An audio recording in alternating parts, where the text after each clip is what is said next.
Group. Jason, great to see you. Thanks for joining us. I think it's exciting that you're looking at this particular ETF, all things cloud. Why this? Why now? Hi, Nicole. Good to be with you as always. And, you know, the cloud computing stock, or the ETF that you're referring to, is the WisdomTree Cloud Computing ETF. And really what we like about this theme is that not only does it have the long-term secular growth fundamentals that we look for when owning technology. You know, we've done this for years, and we continue to like high quality, wide moat, secular growth technology. And this ETF really embodies that a little bit further down the market cap scale. So we've been long, Amazon and Apple and Microsoft and Alphabet for a long time. And these are the large cap winners in that space.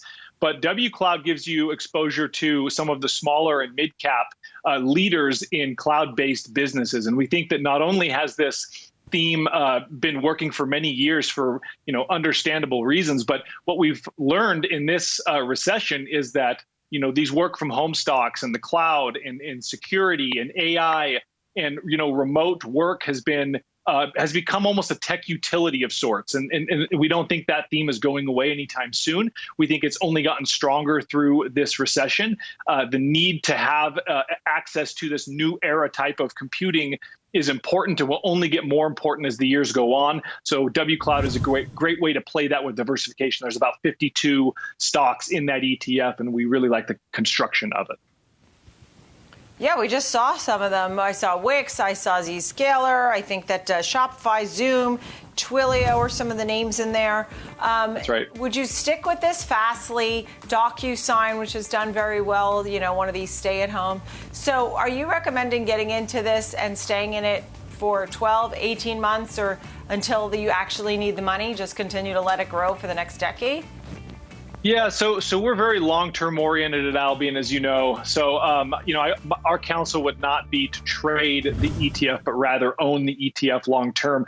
I think these companies are, they have the staying power, they have the market leadership, and they have the business models that I think can withstand a number of years looking down the road. That said, if we were to see some of the ice begin to melt under the feet of some of these companies, or if we were to get a shift in the growth in some of this secular part of the technology, again, cloud, work from home, security, et cetera, which we just don't think is likely. We think these are durable trends and durable business models for many years down the road. So our counsel would be to own it, not trade it.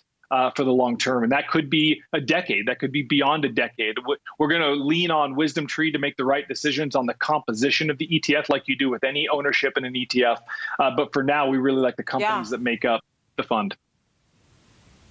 And then I thought it was very interesting. You continue to be overweight technology and some high quality names that have done particularly well, which include some very popular ones, including Amazon, Microsoft, Google, some of these FANG names, Accenture, Home Depot, Costco, Disney, and Visa. These names, you think, because they've performed well, will continue to do so? Tell me why. Yeah, I think that's a fair way to think about it. In that soup of technology, the large cap technology that you just identified, we also have some high quality consumer growth stories. And I think, that's exemplified sometimes at the crossroad of consumer growth and technology in names like Apple and Amazon. And there are oftentimes, areas within technology like enterprise technology with Microsoft, where it makes sense to have an investment there because of the stuff they're doing in cloud and the stuff they're doing with regards to their chat function, their Teams chat function. They obviously have 365 going well for them. So there's a number of ways to play large cap technology, and we really like that overlap between consumer growth and technology. But nevertheless, those businesses, some of them have gotten stronger throughout this pandemic. Others have, like Alphabet, haven't gotten stronger, but I think on a relative basis to other advertisers, they're still in a sweet spot.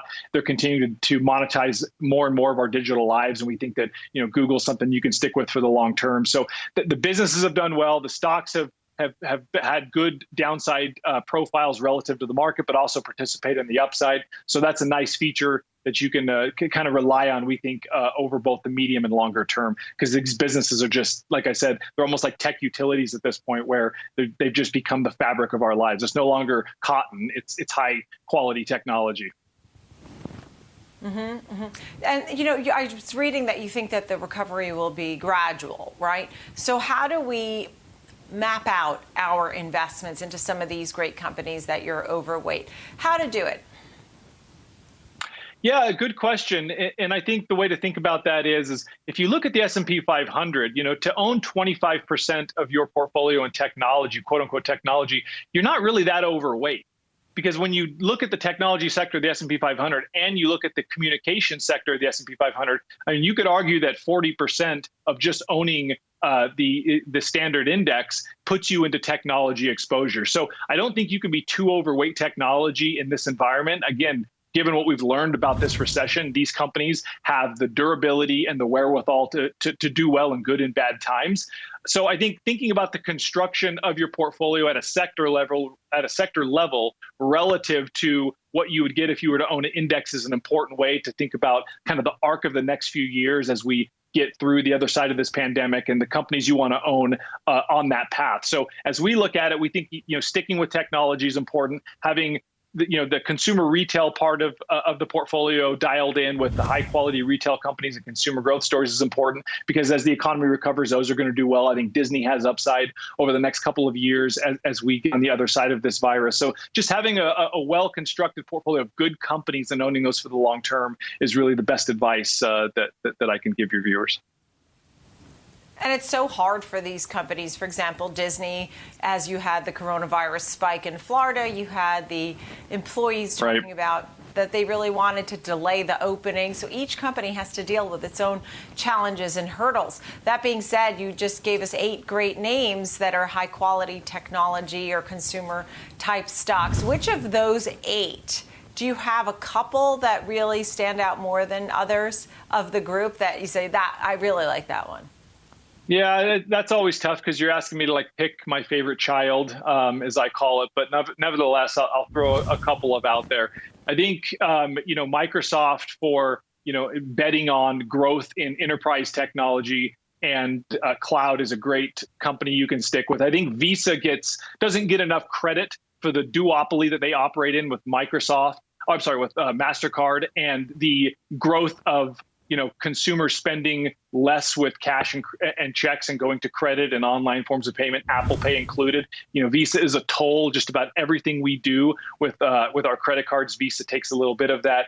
I also think Accenture, which is one of our new companies that we've added to the portfolio, is a fantastic way to play kind of a different large cap growth theme within that mix that I think your viewers can take some time and look at that company, look at that stock and see what they're doing, which is Julie Sweet, the new CEO, is doing some really great new era type investments in getting Accenture to grow and have that end-to-end strategy for their clients that they've relied on for so many decades. So I think there's a lot of areas you can look to within technology and almost diversify within the technology sector.